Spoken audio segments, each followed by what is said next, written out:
ጠቅላይ ሚኒስትር ዶክተር አብይ አህመድ እውነተኛ ብልጽግና የሚመጣው የኢትዮጵያ ትልቅ ሀብት የሆኑት ከ130 ሚሊዮን በላይ ዜጎች ጉልበታቸውን ሀብታቸውንና እውቀታቸውን ሲደምሩ ነው አሉ። ጠቅላይ ሚኒስትሩ በደቡብ ምዕራብ ሸዋ ዞን ጎሮ ወረዳ የዘንድሮውን የክረምት የበጎ ፈቃድ ዘመቻ በዛሬው ዕለት ሲያስጀምሩ የክረምት በጎ ፈቃድ ስራዎቻችን ላለፉት ጥቂት ዓመታት ብዙ ውጤት አስገኝተዋል ብለዋል።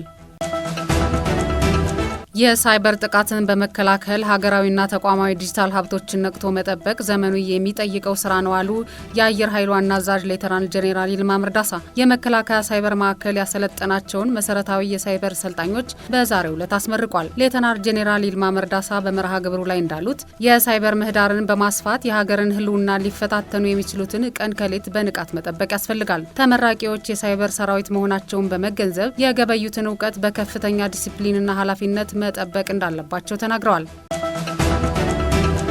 የፌዴራል ዋና ኦዲተር መስሪያ ቤት በ2018 በጀት ዓመት 163 ተቋማትን ኦዲት አድርጊያለሁ አለ። ስድስተኛው የህዝብ ተወካዮች ምክር ቤት በ5ኛ ዓመት የስራ ዘመን 26ኛ መደበኛ ጉባኤው የተቋሙን ሪፖርት አድምጧል። በዚህም መስሪያ ቤቱ ዓመታዊ የመንግስት ባለበጀት ተቋማትን የሂሳብ ፋይናንሻል፣ የህጋዊነትና የክዋኔ ኦዲት ሪፖርቱን ለህዝብ ተወካዮች ምክር ቤት አቅርቧል። በተለያዩ ተቋማት አሁንም የበጀት አጠቃቀም ክፍተት መኖሩ የተገለጸ ሲሆን በየተቋማቱ የታዩ የኦዲት ግኝቶችን ለምክር ቤቱ በዝርዝር ቀርበዋል።